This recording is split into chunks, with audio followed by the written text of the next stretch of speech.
Hello વિદ્યાર્થી મિત્રો, very good morning. Shri Hirpara કન્યા પ્રાથમિક વિદ્યાલય કાલાવડ. વિદ્યાર્થી મિત્રો, આપણે ધોરણ છે 7 વિષય ગુજરાતી, જેમાં સેમેસ્ટર 2 નું પેલું ચેપ્ટર 10 અખબારી નોંધ જોઈ રહ્યા હતા.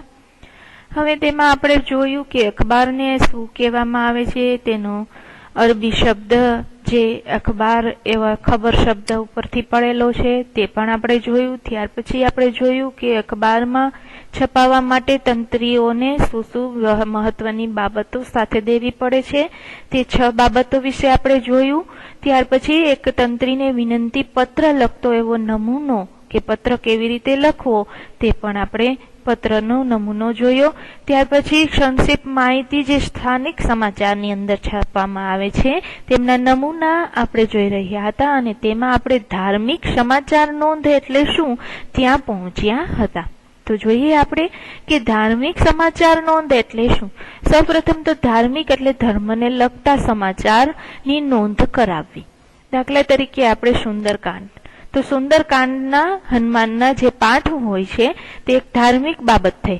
તો હવે એ પાઠ રાખેલા છે કોઈ પણ પરિવાર તરફથી, તો તેમની જાહેરાત આપે છે. તો એ કઈ જગ્યાએ અને કયા સમયે આપેલી છે, તો અહીં આપણને આપેલું છે કે જય શ્રી રામ સુંદરકાંડ પરિવાર તરફથી આ સુંદરકાંડના પાઠ રાખવામાં આવેલા છે, જેમાં અશ્વિનકુમાર પાઠકની વ્યાસપીઠે, એટલે કે અશ્વિનકુમાર પાઠક નામના વ્યક્તિ છે તે આ સુંદરકાંડ નામના પાઠ છે તે પોતે બોલશે. અને 4 જૂનું ભગવતી નગર મીઠા પાણી દરવાજા પાસે સરસપુર બપોરે 4:30 થી 6 વાગ્યા સુધીમાં રાખેલા છે. આવી જાહેરાત પણ ધાર્મિક સમાચાર તરીકે આપી શકાય છે, કે જે આ ધાર્મિક સુંદરકાંડના પાઠમાં જેને જોડાવવું હોય તે જોડાઈ શકે છે.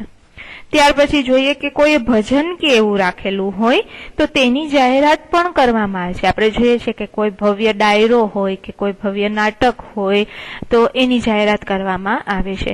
તો અહીં સરસ મજાનો ભજન કાર્યક્રમ જે સ્થાનિક જે તે શહેર કે વિસ્તારમાં રાખેલો હોય તો તેની જાહેરાત કરવા માટે આપણે આવી રીતે મોકલી શકીએ છીએ. જેનો એક નમૂનો આપણને આપેલો છે, ઉપર લખીએ ભજન.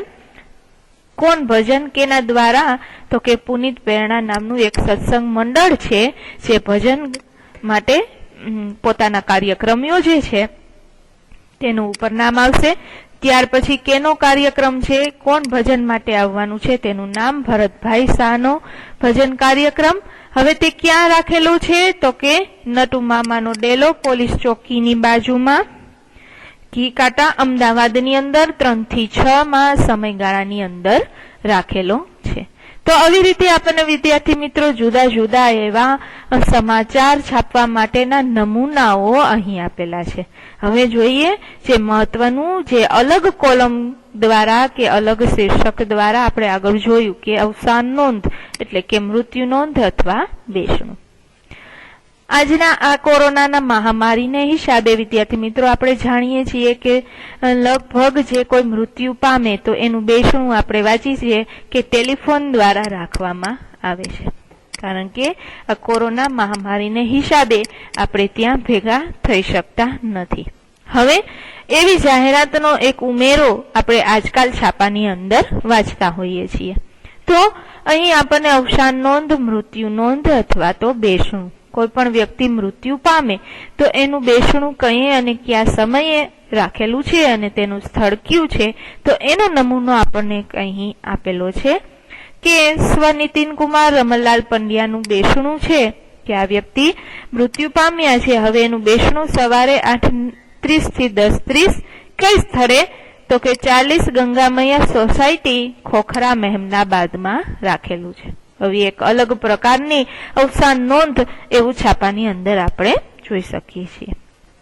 વિદ્યાર્થી મિત્રો, તમારી ઘરે જો સમાચાર પત્ર આવતું હોય તો તેમાં અવશ્ય આ કોલમ શોધજો અને જોજો કે અવસાન નોંધની અંદર કેવી રીતે આપવામાં આવેલું હોય છે. ત્યાર પછી બીજી એક નોંધ આપેલી છે કે સ્વ શશિકાંત અંબાલાલ રાવણનું બેસણું, એટલે કે આ વ્યક્તિ મૃત્યુ પામ્યું છે, એમનું બેસણું છે વારાહી માતાના મંદિર પાસે ભંડેરીપોર કાલુપુર, જે સાંજે 4 થી 5 સમયગાળાની અંદર રાખેલું છે, જેથી કરી અને તે વ્યક્તિના સગા સંબંધીઓ આ સમયે ત્યાં જઈ શકે, જેની જાહેરાત અખબારની અંદર છપાવવામાં આવી છે.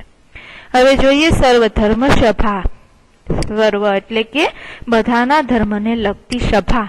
આવો પણ ઘણી વખત આપણે છાપાની અંદર વાંચતા હોઈએ છીએ કે રાષ્ટ્રપતિ ગાંધીજીના નિર્વાણ દિન એટલે કે મૃત્યુ દિન નિમિત્તે ઘ 4 ની અંદર ગાંધીનગરમાં સાંજના 6 કલાકે સર્વ ધર્મ સભાનું આયોજન કરવામાં આવેલું છે. આ કોઈ વ્યક્તિઓ ભેગા મળી અને આ સભાનું આયોજન કરેલું હોય છે, જેનું નિમંત્રણ આખા શહેરની અંદર આપી શકે છે, જેની જાહેરાત ઈ ઘરે ઘરે કે શેરીએ તો ન કરે, પણ એક સમાચાર પત્રની અંદર એક કોલમ એવી નાખી અને લખી શકે છે કે સર્વ ધર્મ સભા યોજવામાં આવેલી છે, જેમાં જે કોઈ વ્યક્તિને સાંભળવા માટે આવવું હોય તે આવી શકે છે. તો કોઈ પણ એક વિષય ઉપર સભા ભરવામાં આવે છે, જે અહીંયા ગાંધીજીના મૃત્યુ દિન નિમિત્તે સભાનું આયોજન કરવામાં આવેલું હોય છે.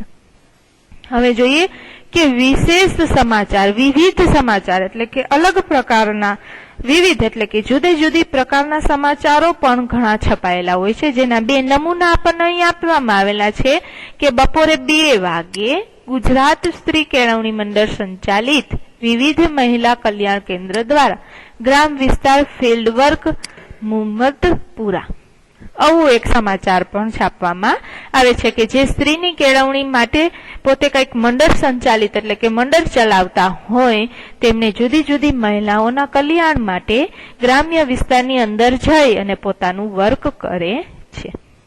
હવે આ વર્કની અંદર જેને જોડાવવું હોય તે આ જાહેરાત જોઈ અને ત્યાં જોડાઈ શકે છે. ત્યાર પછી બપોરે 12:30 વાગ્યે મોંઘવારીના વિરોધમાં દેખાવ કરવો હોય, ધરણા કરવા હોય, કલેક્ટર કચેરી સુભાષ બ્રિજ અમદાવાદ. કોઈ પણ બાબતનો વિરોધ કરવો હોય તો અમુક લોકો છે, અમુક લોકોના જે ટોળા છે તે વિરોધ કરવાનો દેખાવ કરે છે, ધરણા એટલે કે ઉપવાસ ઉપર ઉતરે છે, અને કઈ જગ્યાએ તો કે કલેક્ટરની કચેરીમાં સુભાષ બ્રિજ પાસે અમદાવાદ, જ્યાં ભેગું થવાનું, એકઠું થવાનું નક્કી કરે છે. હવે વિવિધ નમૂનાઓ જાહેરાતના આપણને અહીં સમજવા માટે આપેલા છે કે સમાચાર પત્રની અંદર આટલા નમૂના છપાય છે.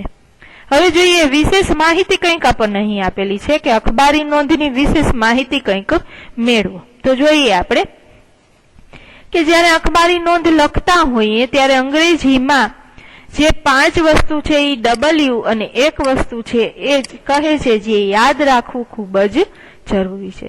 હવે આ વસ્તુને ગુજરાતીમાં શું કહેવાય છે, જે આપણને નીચે પ્રમાણે આપેલું છે. જ્યારે આપણે અખબારી નોંધ લખતા હોય ત્યારે અંગ્રેજીમાં 5 વખત જે W અહીં આપણને નીચે આપેલો છે, જે જોઈએ આપણે, અને એક વખત H. તો આ બાબતને કેવી રીતે યાદ રાખવું તે આપણને નીચે કહ્યું છે. જોઈએ, પેલું છે એક, જેમાં આપેલું છે શું. શું એ ગુજરાતી છે, એનો અંગ્રેજી શબ્દ છે વોટ. બીજું જોઈએ ક્યાં. ક્યાં એ ગુજરાતી શબ્દ છે, એમનો અંગ્રેજી વર્ડ થશે વેર. ત્રીજું જોઈએ ક્યારે, જે થશે વેન. ચોથું જોઈએ શા માટે, એનો અંગ્રેજી શબ્દ થશે વાય. તો હવે જોઈએ કોણે અથવા તો કોની સાથે આવો બનાવ બન્યો છે, તો ત્યાં સાથે વુ. તો 1, 2, 3, 4 ને 5, 5 વખત W નો ઉપયોગ આપણે જોઈ શકીએ છીએ. 5 વખત W નો ઉપયોગ અને 6 વખત કેવી રીતે એટલે કે હાવ. તો આ બાબતને ખૂબ જ યાદ રાખવાનું આપણે અહીં બતાવ્યું છે. આગળ જોઈએ કે જ્યારે આપણે અખબારી નોંધ લખતા હોઈએ તો અહીંયા આ 5 બાબતને ગુજરાતીમાં કેવી રીતે યાદ રાખવી તે આપણને અહીં કહ્યું છે.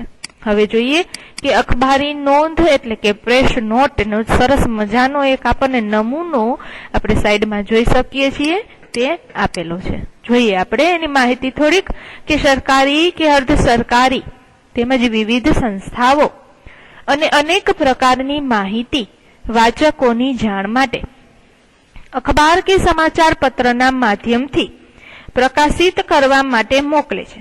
તેને અખબારી યાદી કહેવામાં આવે છે. આપણે જોયું અગાઉ, આપણે સમજતા જ આવ્યા છીએ કે શેને અખબારી નોંધ કહેવાય. આવી યાદી કે નોંધો વધારા ઘટાડા સાથે રિપોર્ટર કે સંપાદક મથાળા આપી અને પ્રકાશિત કરે છે. મથાળા એટલે કે ઉપરનું મેઇન શીર્ષક આપી અને પ્રકાશિત કરે છે. વિદ્યાર્થી મિત્રો, આપણે ઘણી વખત વર્તમાનપત્ર એટલે કે છાપાની અંદર જોતા હોઈએ છીએ કે છાપાની શરૂઆતમાં જ મોટા અક્ષરથી હેડિંગ આપેલું હોય છે અને પછી નાના નાના અક્ષરથી તેમની વિગતવાર માહિતી આપેલી હોય છે. એટલે કે મથાળું એટલે કે મેઇન શીર્ષક આપી અને તેમને પ્રકાશિત કરવાની મંજૂરી આપે છે. અહીં તેમનો એક સરસ મજાનો નમૂનો પણ આપણને આપવામાં આવ્યો છે. સરકારી એટલે કે સરકાર દ્વારા ચલાવવામાં આવતી તે, અને અર્ધ સરકારી એટલે કે સરકારના નિયમો તો લાગુ પડે પણ ટ્રસ્ટ સંચાલિત એટલે કે કોઈ એવું ટ્રસ્ટ નક્કી કરેલું હોય, તેમના દ્વારા જો કોઈ સંસ્થાઓ ચાલતી હોય તો તેમની માહિતી છે એ વાચકો સુધી પહોંચાડવા માટે છાપામાં અથવા તો સમાચાર પત્રના માધ્યમથી પ્રકાશિત કરે છે. હવે અહીંયા એક આપણને સરસ મજાનો એનો નમૂનો આપેલો છે. આપણે વાંચીએ કે આર્મીમાં સોલ્જર ટેકનિકલ નર્સિંગ આસિસ્ટન્ટની જગ્યાઓ ભરવા માટે એક જાહેરાત કરવામાં આવેલી છે કે આર્મીની અંદર નર્સિંગ વિભાગની અંદર આસિસ્ટન્ટની ભરતીની જગ્યા માટે આપણને જાણકારી એટલે કે જાહેરાત કરવામાં આવી છે. તારીખ 15મી જૂન 2012 ના રોજ અમદાવાદ કેન્ટોનમેન્ટના હોસ્પિટલ તરફના દરવાજા નંબર 1 પાસેના સ્ટેડિયમ ખાતે ભરેલી રેલીનું આયોજન કરવામાં આવ્યું છે. 17.5 થી 23 વર્ષની વય ધરાવતા ઉમેદવારો જેને ધોરણ 12 માં ફિઝિકલ, કેમેસ્ટ્રી, ઇંગ્લિશ અને બાયોલોજીમાં 40 કે તેથી વધારે માર્ક્સ કે ગ્રેડ લઈ અને 50% કે તેથી વધુ માર્ક્સ મેળવ્યા હોય તેઓ તથા બીએસસી ગ્રેજ્યુએટ ભાગ લઈ શકશે. તેઓને ધોરણ 12 ની ઉપરોક્ત ટકાવારીની બાબત લાગુ પડશે નહીં. શારીરિક અને શૈક્ષણિક લાયકાત ઉમેદવારો આ રેલીમાં ભાગ લઈ શકશે. શરૂઆતનું પગાર ધોરણ અંદાજે ₹17,000 જેટલું હોવાનું ગ્રુપ કેપ્ટને એક યાદીમાં જણાવ્યું છે. આપણને અહીં સરસ મજાની એક જાહેરાત આપેલી છે જે નમૂના તરીકે આપણને અહીં આપેલી છે, જેમાં એક નર્સિંગ આસિસ્ટન્ટની જગ્યાની ભરતી માટે જાહેરાત કરેલી છે અને તેમાં જે આપણે આગળ 5 વાતો જોઈ કે ગુજરાતીમાં શું એટલે વોટ ને એ બધી જ બાબતોને અહીં ધ્યાનમાં રાખી અને સરસ મજાની જાહેરાત કરવામાં આવી છે. હવે આ ભરતીની અંદર જે કોઈ વ્યક્તિ ઈચ્છતું હોય ભાગ લેવા માટે, નોકરી માટે, તો તેમને અહીંયા અમુક નિયમોનું પાલન કરી વાંચી અને પછી તેમાં જઈ શકે છે. જેમ કે 23 વર્ષની જ ઉંમર હોવી જોઈએ, ત્યાર પછી ધોરણ 12 ની અંદર આટલા વિષયો હોવા જોઈએ, ત્યાર પછી આટલી ટકાવારી અથવા તો ગ્રેડ સાથે તે પાસ હોવા જોઈએ, વધુ માર્ક્સ મેળવેલા હોવા જોઈએ, ત્યાર પછી બીએસસી ગ્રેજ્યુએટ પણ ભાગ લઈ શકે અને ધોરણ 12 ઉપરોક્તની ટકાવારીને કોઈ આ બાબત લાગુ પડતી નથી. ત્યાર પછી શારીરિક આપણામાં લાયકાત હોવી જોઈએ અને ઉપર દર્શાવેલી શૈક્ષણિક લાયકાત પણ હોવી જોઈએ. જો આ બધું ધરાવતા હોય તો જ તે આમાં ઉમેદવાર તરીકે ભાગ લઈ શકે છે અને શરૂઆતનું પગાર ધોરણ પણ અહીં જાહેરાતમાં દર્શાવેલું છે. તો વિદ્યાર્થી મિત્રો, અહીં આપણી સરસ મજાની અખબારી નોંધ એટલે કે પ્રેસ નોટ અને સાદી અને સરળ ભાષામાં કહીએ તો સમાચાર પત્રની જાણકારી ખૂબ જ સરસ રીતે આપણે અહીં મેળવી, જે અહીં આપણે પૂર્ણ કરીએ છીએ. ત્યાર પછી જોઈ લઈએ કે શબ્દ સમજૂતી વિદ્યાર્થી મિત્રો આપણે સેમેસ્ટર 1 ની અંદર ગુજરાતીની પાકી બુકની અંદર લખતા, તો આ વખતે પણ સેમેસ્ટર 2 માં શબ્દ સમજૂતી આપણે ગુજરાતીની પાકી બુકની અંદર લખશું. ત્યાર પછી અભ્યાસ પણ ગુજરાતીની પાકી બુકમાં લખશું.